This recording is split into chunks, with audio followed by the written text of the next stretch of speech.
Hello students of class 8, hope you all are safe at home.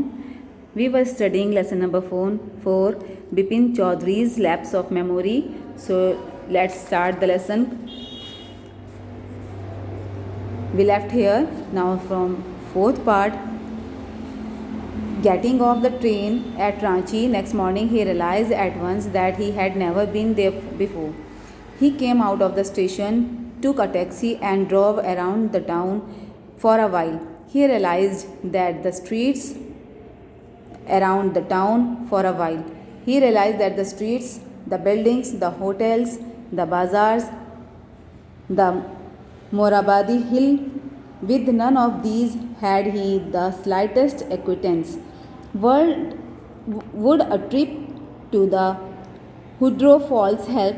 He didn't believe so, but at the same time, he didn't wish to leave with the feeling that he hadn't tried enough.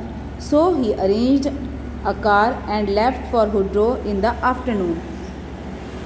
तो जब ये रांची पहुँचे next morning, ये वहाँ पर station पर उतरे तो इन्होंने रियलाइज़ किया कि ये यहाँ पर पहले कभी नहीं आए हैं. उन्हें कुछ भी याद नहीं था कि पहले कभी ये यहाँ पर आए हैं या नहीं आए हैं. और फिर उन्होंने टैक्सी ली. टैक्सी के बाद फिर वो गए वहाँ पर, होटल गए. वहाँ पर उन्होंने होटल देखा, बाज़ार देखी, बिल्डिंग्स देखी और ये मोराबादी हिल देखी. वहाँ पर जो कि घूमने की जगहें थी वो अलग अलग जगहों पर गए, लेकिन उन्हें कुछ भी ये सब याद नहीं था. उन्हें नहीं लग रहा था कि वो कभी पहले वहाँ पर आए हैं. तो फिर अब उन्होंने सोचा कि वो हुड्रो जाएं, वहाँ पर जाकर देखते हैं कि शायद उनको वहाँ पे कुछ याद आए. और फिर उन्होंने सोचा कि चलिए शाम को हम चलते हैं, अभी नहीं. At 5 o'clock the same afternoon in Hudro, the Gujarati gentleman from a group of picnickers discovered Bipin Babu lying unconscious beside a boulder. When he came round, the first thing Bipin Babu said was, "I am finished, there is no hope left."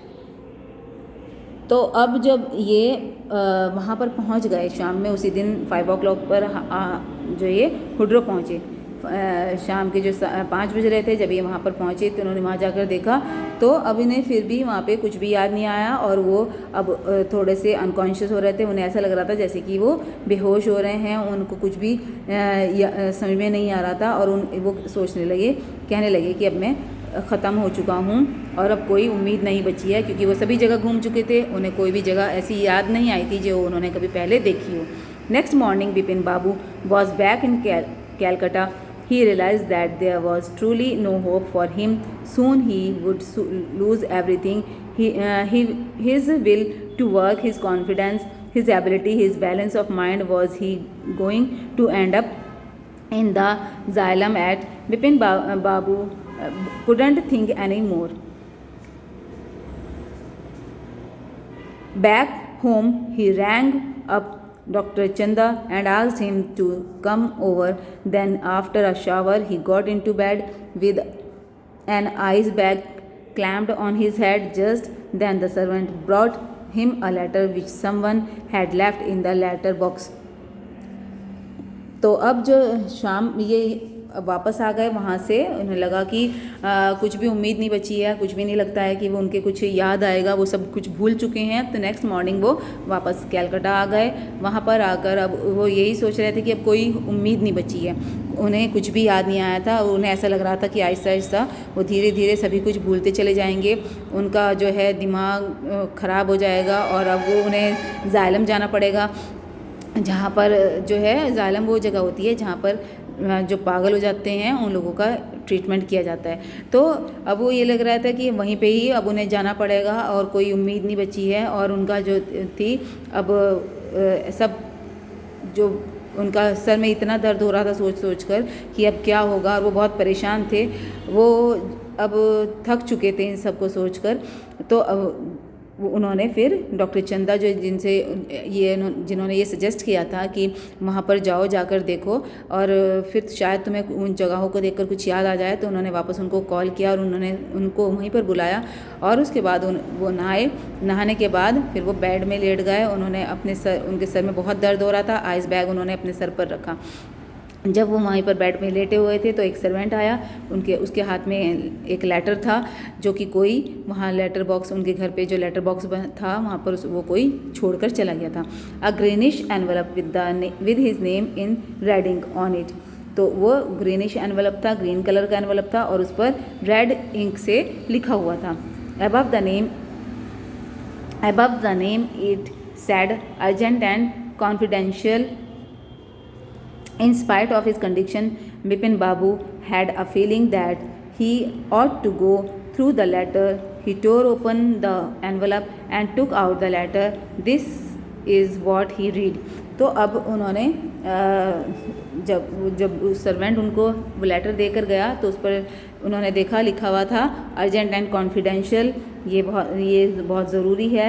और फिर बिपिन बाबू ने उसे खोलने की सोची। फिर उन्होंने एक side से उसे एनवलप को टीयर किया, फाड़ा और उसे ओपन करके उसमें से लेटर निकाला। फिर उन्होंने उसमें क्या पढ़ा है, ये लेटर में सब लिखा हुआ था।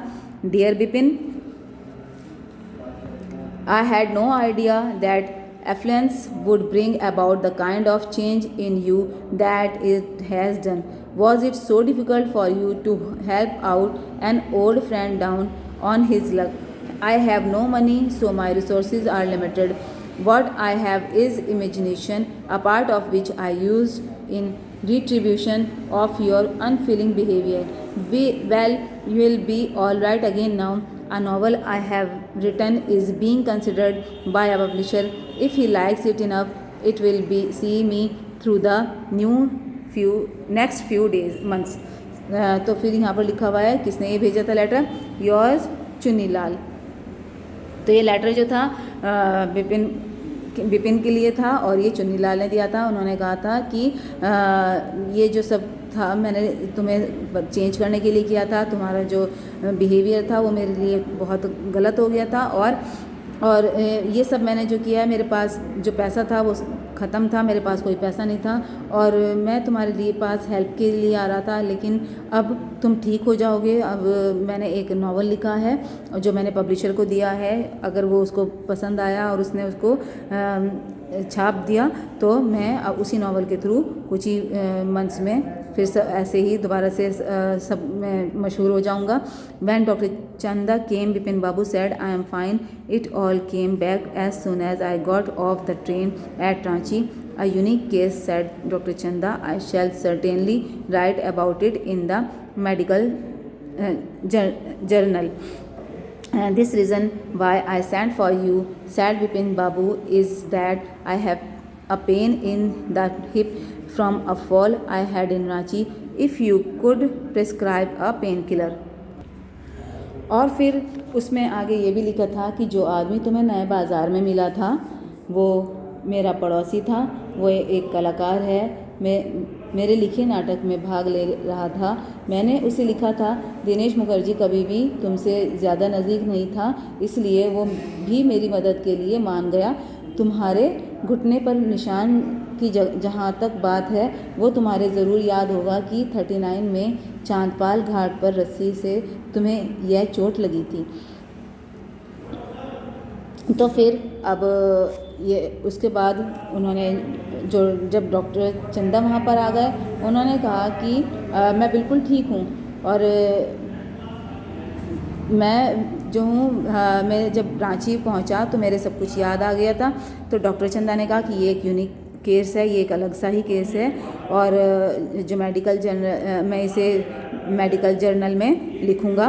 और बस फिर बिपिन बाबू ने कहा कि मैंने तो सिर्फ आपको इस हेल्प के लिए बुलाया था कि मैं रांची में जब पहुंचा था तो मैं गिर गया था और मेरी चोट आई थी तो मेरे पेन हो रहा है, आप मुझे एक पेन किलर लिख दीजिए।